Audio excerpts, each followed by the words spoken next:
podcast is part of the Sports Social Podcast Network.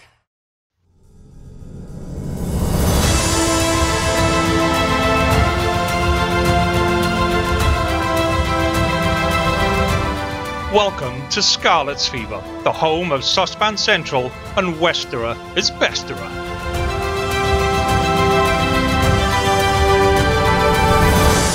Hello and welcome to this week's edition of the Scarlet's Fever podcast. Joining me, Big M, as always, Catboy and Carwyn. How are we doing, boys?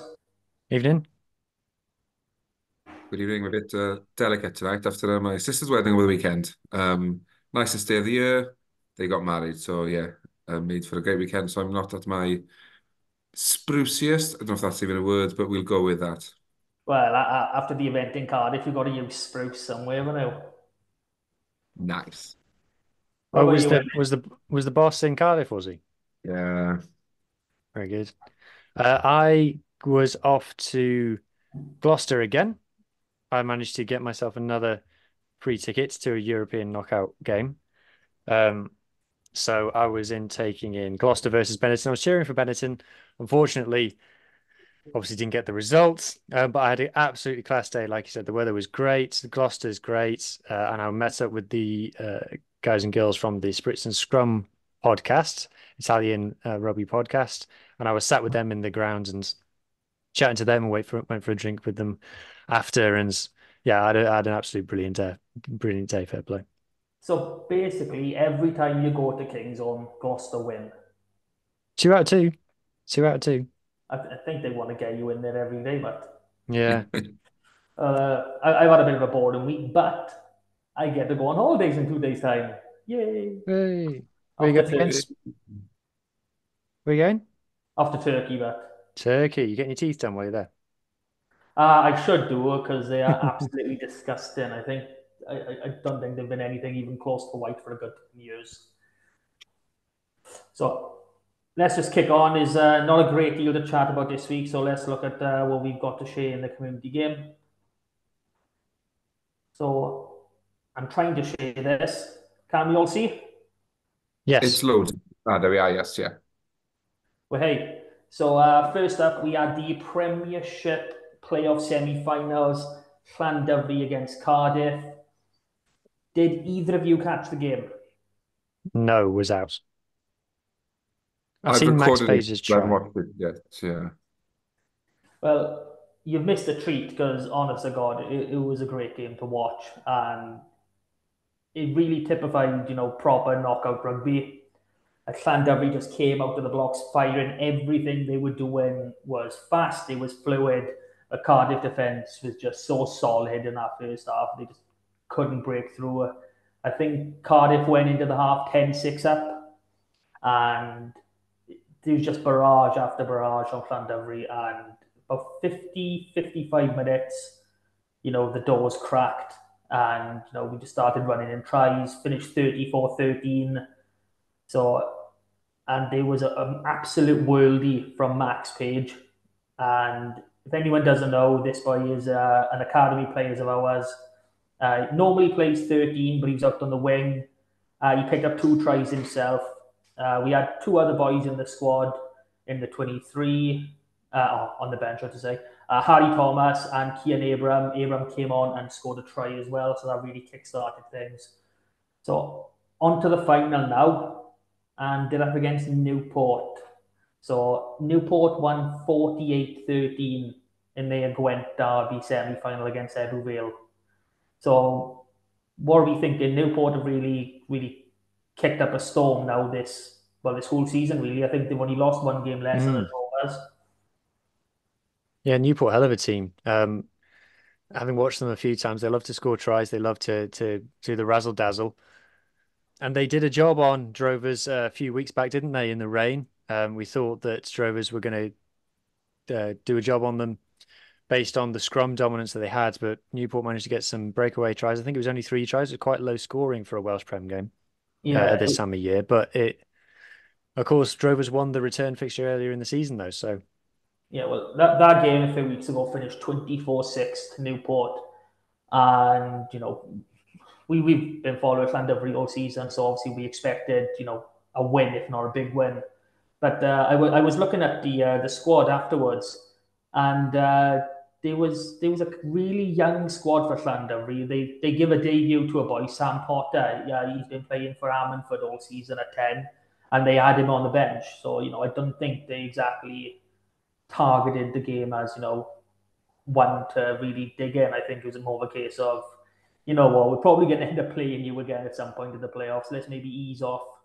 I mean, I know teams don't generally admit to doing things like that, and I'm probably reaching a little bit, wanting Drovers to be fully fledged and coming out on top. But yeah, I still go Only for finished top by a point, so it was risky if that was the plan. Yeah, well, they didn't need that final bonus point. They had the wins in the bag if they needed it. But at the same time, Llandovery done it down Cardiff away last season, and I know this Newport side isn't Cardiff, but I believe that the Drovers can really fancy themselves. They can say wherever they go, they will say yeah we can do this. And to be fair, they could probably rock up at one of the regions and think yeah we can have it, and definitely us. I'll say that for as much. I just think that Bangor have just been it's a bit as a fortress. I fancy them at home. I will say though, I don't really agree with the playoffs. I think if you top after 24 games, then you've won the league. The fact that they was it 26 and 25 points, Llandovery and Newport were ahead of their semi-final opponents, as in there is some poetic justice that it's the top two teams in the final. And I know Llandovery benefited obviously last season from the playoffs, but I think if you're that far ahead, what does two extra games prove? I will do a shameless plug here. We had Gareth Potter from Llandovery coaching setup on a pod rugby Cymru last Thursday, and they were taking the game serious. They weren't taking the league position, the league points difference between them and Cardiff for granted, and they knew that Cardiff were coming down all guns blazing. And yeah, from the bits I've seen sort of and read, it looked like it was a real corker until sort of the last 60, where and even maybe a bit later than that, when they just found that extra gear and obviously booked their place in the final and keep the treble alive, which is I was talking to somebody on Friday, and the treble's only been done once before. Obviously, not every year's had playoffs and stuff, but Pontypridd did it apparently back in the early, was it? I think it was the early noughties, he said. So history in the So making. what was the treble back then? Because this is So obviously it's the same, the cup finishing top and then winning the playoffs. I can't remember when the playoffs started in the Premiership. It surely wasn't that long ago, was it? But did they have playoffs, then stopped them and thought, oh, I know what, let's spice it up at the end of the season again and bring the playoffs back? I'm not sure, because I was curious if it had been done before, because obviously, yeah, as you say, the playoffs don't seem to have been around that long. But I'm not 100%. It's one to do a little dive into, maybe come up when we celebrate the one true treble next week. Yeah. So, yeah, carry on. I just wanted to talk about Max Page a bit Yeah, go for it. because he scored a really good try against Bridgend, although it was like joke tackling from Bridgend, but he just absolutely smashed through them as well. He's looked good in several Drovers games now, and obviously he looked good for Wales under 20s. And I think when we had Scott Snedden on and we asked him who's the next academy player to play for the Scarlets, I think he said Max Page is one of the contenders. We're struggling for depth in the back three at the moment, but he can cover the whole back line. He made headlines in the under 26 nations playing at 12, I believe. How long do you think is between Max Page and his Scarlets debut? I I think we can probably expect to see him have his Scarlets debut at some point next season. I probably think he'd start out on the wing for us. Yeah. Just because they still, he's a 13. Well, he's been playing at 13 for a good while now, age grade, and that's where he's come through as. And there's still a lot of finishing touches to go in there, as it would be with any other 19-year-old, 13 in the world. is just defensive reads, just setting his space up. Getting that distance right between your winger and your outside centre is vital in defence. As if you've ever played there, you've ever watched, specifically that area, how hard it is to defend it and to make the right calls effectively and consistently. And another one in attack, which is why he's probably better suited to the wing at the minute, is when he's facing that final defender and maybe he's got a man outside him or whatever. His decision making is just not 100% all the time. It's like he's been much improved this season, but from watching him back when he was in the under-18s, which was last season, he would come up against the final defender, and instead of popping, an easy 2-on-1 pass, he'd take him on and he'd botch it essentially. And just not saying he's a bad player, just a little bit of decision making that will come with experience. And like I've already said, I haven't seen half as much this season with the Drovers, so I do believe that's improved, and it probably won't be long until Page does actually start fighting for that 13 shirt. But I think it's going to be predominantly wing next season. He does cover fullback as well, but I haven't seen enough of him there. I think I've only watched 1 or 2 games with him at fullback, so I can't really gauge on that, because let's be honest, we're really missing a fullback at the minute, and no one's sticking their hand up. But personally, I'd try him pre-season, see how he goes, and if he's not quite ready, keep him at the Drovers. As in, I'd rather see him play week in, week out, and develop those last little bits that you were talking about there in attack and what have you. And then when he is ready, bring him back. There's no point him being in an extended Scarlet squad, playing 10 minutes here, 10 minutes there. Just let him play every week, develop, bulk up, whatever he needs to do.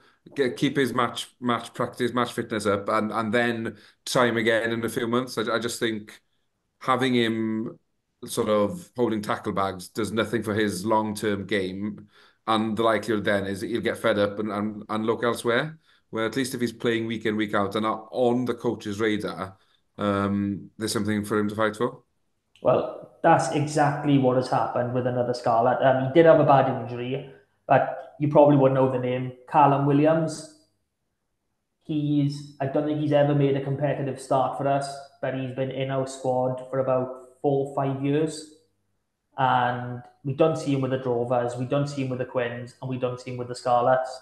And quite frankly, if his contract is up now at this season, I'm very much expecting him to say bye-bye, because he's always in the barn. He's either signing in the shop or he's in the barn doing stuff, but he's never in the match day 23. And I don't even think he was in the squad for the Exeter game. So it is one of those things where you've really got to handle these players well. And I think the purpose of the EDC and the way it's going to be structured next season is going to lend to that. So where we've seen on the odd few times this year, Archie Hughes, who is our third choice scrum half, him dropping down playing for the Quins, I think we're going to see a lot more of that with our third choice, or if you're back row, maybe 6th or 7th choice. We're going to be seeing them play a lot more in the EDC just to keep that match fitness up and keep it going.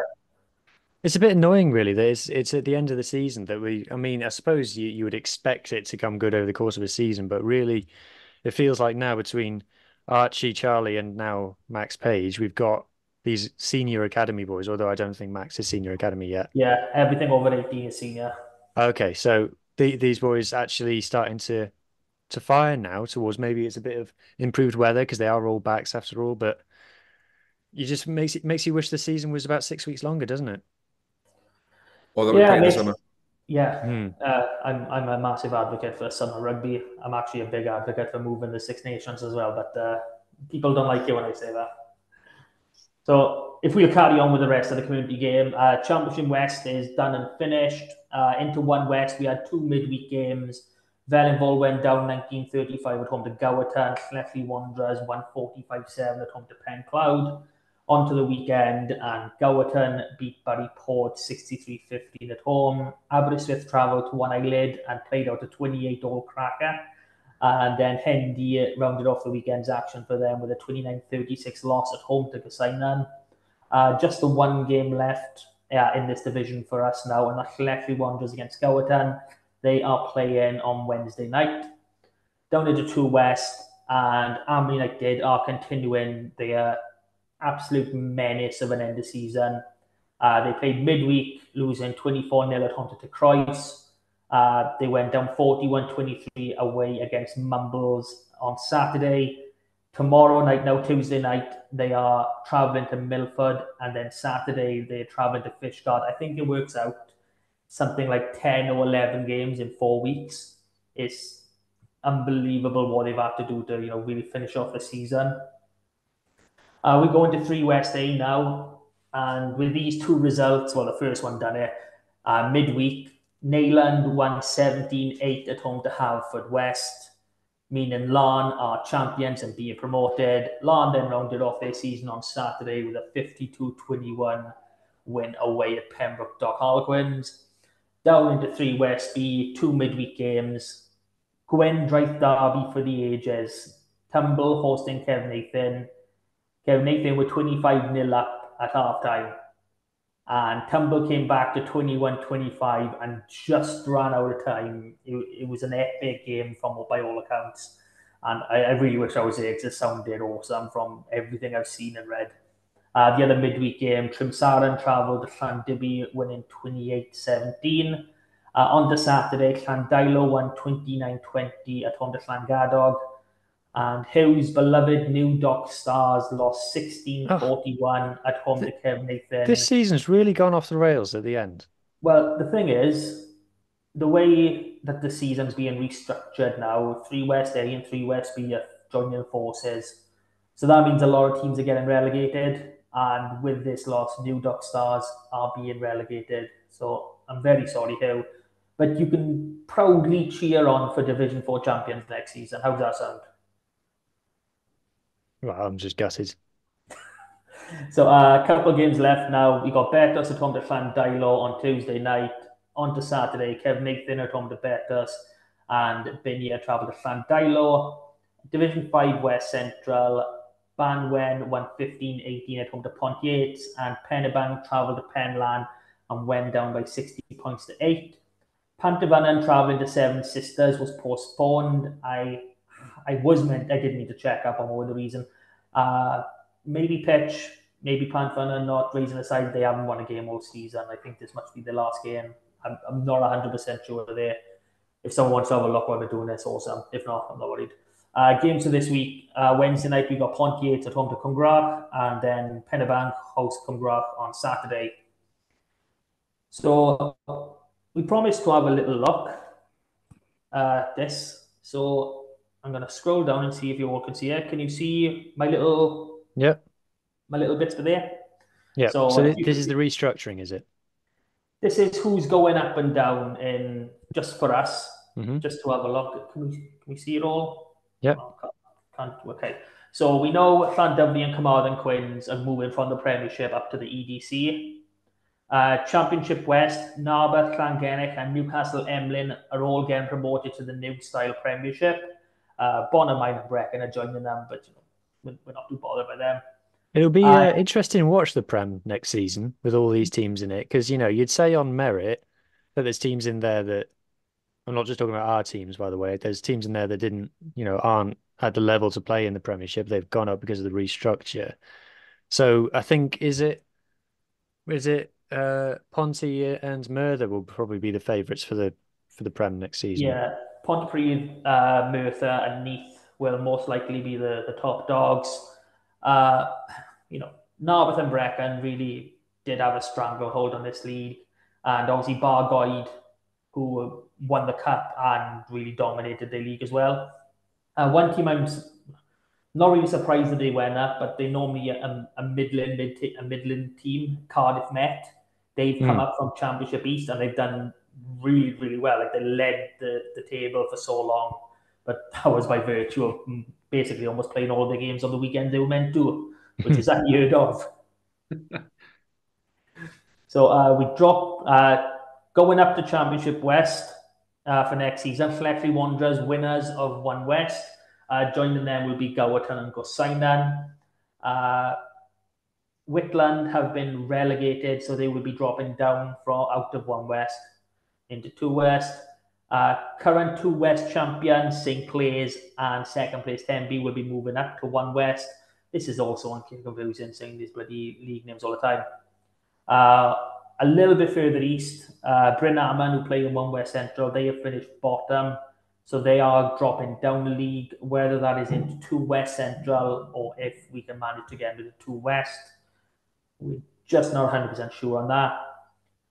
Into 2 West, now the teams getting relegated down are to Croyce, Pontyberem and Avon United. So they'll go into the new 3 West. Coming up from 3 West A is Larne, and from 3 West B is Betos. And now this is the fun one. Because of this merger now, we've got lots of teams from 3 West A and lots of teams from 3 West B all dropping down the division, and we don't know what division they're going into. We don't know if they're going into A or B. It's probably going to be very similar to the way 3 West AB is set up. One Pembrokeshire, Ceredigion, one more east of Dyfed. But until we get which seconds teams are being entered, it's really impossible to tell. So dropping from 3 West A are Neyland, St David's, Pembroke. Christ, that's a fallen half for Pembroke. Pembroke Dock Quins, Langham and Llandovery. From 3 West B, New Dock Stars, Trimsaran, Furness, Llandovery, Binya and Tregaron. There's also Penygroes, who dropped out of the leagues earlier in the season, and whether or not they will be rejoining. Hopefully they are, and if they do, it will be down at the bottom in 4 West. But other than that, that's your whole lineup that really matters and who's going up and down for the next season. Once we get confirmation of who's going where, if we're still running, it probably won't happen until mid-August, knowing the WIU, we'll let everyone know. So that was fun, boys. How are you all feeling? Yeah, it's interesting, isn't it? The new setup and teams moving here, there, and everywhere. I think the 4 West will be interesting what they do with that. Hopefully, as you say, they based it on geography, just to make it sort of fair to those teams. Because I'm just thinking off the top of my head now, you potentially got St David's having to travel to. Would Binya be the most eastern of the teams? I'd have to double check, but yeah, Binyar is right by Lacha, so it's literally on the pass. That's quite a trek for both teams for the away trip. But if you got 5, for instance, I think 5 teams from 4 West, 3 West A, we're going are moving to 4 West. Well, it's a lot of travelling down west for Binya then if they've got 5 trips to Pembrokeshire, and obviously a lot of these clubs are surviving, well, just surviving. So hopefully they see a bit of logic and categorize teams according to location as opposed to lucky dip. Yeah, well, it's going to be one to watch because we don't know how many seconds teams are actually going to be applying to go in, because below the Premiership and the Championship, which are both at 13 teams, everyone else is now a 10-team league, and so we've got 12 teams going down already, so we know there's 12, so essentially there's 8 spots left. I would imagine of the 50 odd teams, in the Scarlets branch, within Dyfed, there's going to be more than 8 seconds teams that are probably going to think, you know what, I want to crack at the league. You've got Newcastle Emlyn who run 3 sides. There's plenty of teams, and there is a thriving seconds division in Carmarthenshire. You've got the Castle Howell leagues, which they run all season, and when the boys don't have games, they arrange friendlies and they do fulfill all these fixtures, which it's great for the game. Let's just see how it unfolds. It's going to be mental. We might end up with a 5 West A and B now. Who knows? So that is all the community game. We've got no club news, nothing like that. No game to review, but we do have one to preview. So Saturday, the 11th, 3:15 kickoff, URC Kids Round, Scarlets at home to Ulster. Carwyn, what are your thoughts, Matt? Well, I would usually be doom and gloom after the Sharks game, so I thought it was one we should have won, or before, I thought we were going to win. But then having seen the Sharks beat Clermont on the weekend, I might have been a bit harsh on us. So I don't know, yeah. I want to be optimistic. It's the end of the season. Hopefully it's good weather again for the boys to show what they can do. But it's just been one of those seasons where nothing's gone right for us and we've lost heavily. Where some other teams in the league, things haven't gone right for them. Cardiff, for instance, things haven't gone well for Cardiff, but they've picked up 6 or 7 more losing bonus points than us. So there's a bit of fight there. We've either won a game or been battered. It doesn't feel like there's any middle ground. And Ulster probably haven't lived up to their expectations, but they'll probably come to us and absolutely destroy us by 40 points. So Shall we leave the doom and gloom alone? yeah, I really want to say we're going to win, but I don't think we're going to. Okay. Hugh, I'm really sorry, but I should have started with you. Yeah, sorry. No worries. So yeah, it's difficult to know with Ulster because they've gone through the changing coach and they spent most of the season between a rock and a hard place. And I remember I watched them against the Ospreys and they were absolutely dreadful in that game. It was one of those where it's like, don't let the backs touch the ball because they're just going to mess it up. Just like maul it all day, don't do anything else. They do actually offload quite a lot, but I was just looking at their stats by there and they're so middling in everything. Just like middle of the road, middle of the road, middle of the road. I don't think they really had an identity, but like I said, that's based on a season's worth of stats where they had a different coach and it wasn't a happy camp, etc. So that's kind of all changed now. They've got a bit of a fresh outlook on life. And the thing is with the way the URC is at the moment is they're not going to be putting out over seconds team because everyone has to win every game from first down to 11th in the league. So, you know, it's just difficult to. I think we just got to focus on ourselves really, because I don't think you can prepare much for Ulster.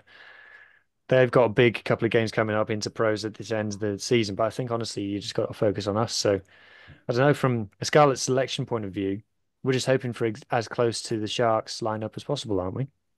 Yeah, I mean, you could probably say a little bit about the same about us in terms of the way the camp has been feeling. You know, I personally think that in the last few weeks, especially since Benetton, there's been an upturn in morale, especially if the boys look happier on the field. So I don't know if that's down to Jared taking over defence. But that's another interesting one because obviously he's been linked now to the vacant Ulster head coach position. I believe that's done and dusted. There is someone else. It's a guy called Lou Decker who's currently coaching in Japan. He's supposedly all signed up. Oh, well, who knows? Maybe he wants another defence coach. Maybe. Well, either way, you kind of ruined me with him. But I'm really disappointed with him now. That's just, he's just. I had something going, but no, the boys look happier. Even in defeat, they look a bit happier as all those performances. They're there. They're not quite 100%, but we're in games, and we've actually won quite recently, which always helps. Selection wise, yeah, I think it's only maybe Alex Craig to come back in. You don't want too much tinkering. Alex Craig comes straight back in, so if we remove that, I wouldn't want more than 1 or 2 changes, and that's probably going to be on the bench. Like we've spoken about, we're probably going to want a 6-2 split, just because we know Costello is so vital to us, and he's going to be playing the 80 unless injured. Why have a 10 cover on the bench, like specific 10 cover? If we're looking at maybe trying Tom Rogers or Tommy Lewis at fullback, so we can have Johan Nicholas on the bench. I don't know the condition of Johan Lloyd, so obviously he would cover everywhere as well. But yeah, we're getting better. I mean, it's sad to say at the end of the season we're starting to peak, but it is what it is. We got 3 games left. 2 are definitely winnable, and I think we can give Ulster a good go. They're not in great nick themselves, and like you said, they got 2 games against Munster and Leinster, which if they don't beat us, will decide their season. So they've got to come fully loaded against us. This is probably their only chance at 4 or 5 points. And they're probably looking at us thinking that's a guaranteed 5 pointer. So I think we can probably, on the mental side of things, we can beat them.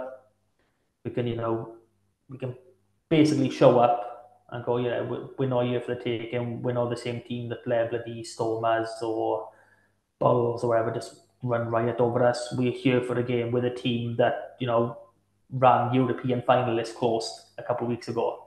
I think that's the mindset we have to take into the game. What do we want to see from the game though? Like, other than a win, obviously. Well, say we don't win. What would you be positive taking out of that match? Honestly, a bit of fronting up from the forwards. I think, and with Alex Craig coming back in, I think that certainly helps. I see him as a sort of don't like to compare players, but he's sort of the Jake Paul. He's that dog workhorse, whatever you want to call him, in the engine room that just gives 110% while he's on the pitch.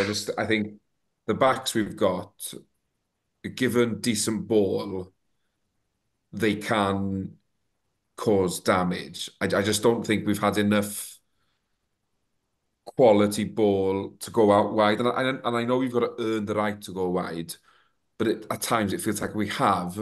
And then we've either run hard at centre, we've kicked it away. There's no point having exciting wingers who don't see the ball. And obviously, we might not have weather like we had the Saturday just gone. But if we do have a nice day again, as in Rodgers and Lewis, if they're the starting wingers, will be licking the lips at the opportunity of running at the Ulster defence from anywhere on the park, because the ground will be lovely, the crowd will be in good spirits. It's the perfect opportunity for champagne rugby. And as you say, it's almost a free shot. This is the game we don't expect to win because Ulster need the 5 points or their season's over and they're probably out of the playoffs. So they're going to be up for it. They're probably going to be nervous because they know one mistake here and the last 2 weeks are worthless, because Leinster will probably be out for blood because they're currently sitting second behind Glasgow, and Munster want to keep the pressure on the top two. So it's all or nothing for them, and we've got nothing to lose but everything to gain. And I probably wouldn't change the fullbacks. I thought Nicholas, I know he averages a try every 5 years, so he's on a hot streak at the moment. So let's stick with him. But no, fronting up, and I don't give the fans something to cheer about. It's been a long, abysmal season. It's time that we started singing again. Yeah, for me, I definitely, we've seen the improvements in the defense, in the attitude and the desire in the defense. I'd like to see more structure to the attack and more planning in the attack now, because Dwayne keeps saying he wants us to express ourselves and things, etc. And we want to play off the cuff, but I don't know what we look like on the cuff. I think I can count on one hand the number of set play moves that we've run that have resulted in tries this season. So I would like to see us have some structure to the attack and it not just be chucking it around on the wrong side of the halfway line. I would like to see some actual, I can join three movements up and go, oh, I can see what we were trying to do there. And, to be honest, we struggle to score tries. So if we could get a 4 try bonus point, that would be absolutely magic. Ulster do concede tries. So that's kind of what I'm hoping to see, is a bit of purpose and a bit of evidence of planning in the attack, really. If the defense is exactly how it was against the Sharks, then I'll be happy. It's the attack is now the thing that I want to start seeing, what we've been doing in camp for the last 2 weeks. Yeah, I'm exactly the same when it comes to the attack. Like, we saw one set play off the back of a scrum against the Sharks that was so close to coming off, but you get so many lineouts, so many scrums in a game. Try these first phase attacks. Phase play takes a long time to develop, and by rights we've had a long time to do it. But with the change in coach, blah blah blah, I'm not expecting that to develop massively. I would like to see a lot more first phase moves. I think that's the best time for us because we've got these strike runners. we've got these pacey wingers. Look, let's try and use them. You know, for me, just to be in the game at the 79th minute, that'd be lovely. You know, because that's something we've been missing massively. And you know, picking up a losing bonus point, picking up 2 bonus points, or you know, never know, maybe even pipping a win would it'd be nice, as it is the last game at the Parc for the season. And we are supposed to be getting our levers announced this week, and they will be presented at the end of the game. So it'd be nice to give these boys, you know, a bit of a show to go off to. And on that front, so let's have some score predictions from you then, boys. Let's start with Hugh. He likes being very specific on his score lines. I'm going to go 24-23 to the Scarlets. Scarlets by 1. Karen, how are you doing, Bat? What do you think? I'm optimistic, but not that optimistic either. I do think we'll get a tie bonus. I can see it being one of those 43-37 games, but unfortunately Ulster get the win. And I will always go for a Scarlets, and even if I say we're going to lose during the entire podcast, 34-30 is, I think it's going to be a high scorer with a lot of tries, and we're going to pick up the win. We got to pick up the win. A nice try bonus point to finish the season, and you know, something to focus on to move into next year. And we can round off the season with 3 wins. So wouldn't that be nice? If we do that, we'll have as many wins as we had last season. In the league, In the league. Season. You got to include the cup, haven't you? Oh, okay, well, on that very depressing note, okay, Scarlet's going to win. On that note, it's great chatting, you boys. All the best for Ulster, and if I get some signal in Turkey, I might join you next week. I might not. Other than that, great having you. Try, boys. Cheers, boys.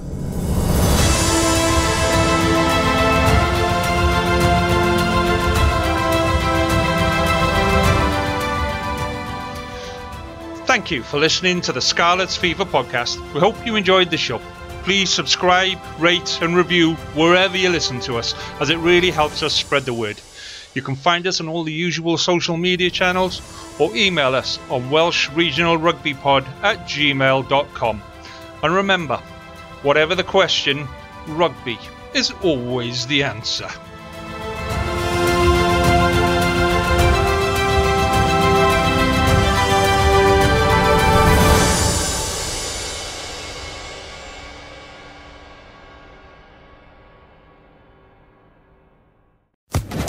Social Podcast Network.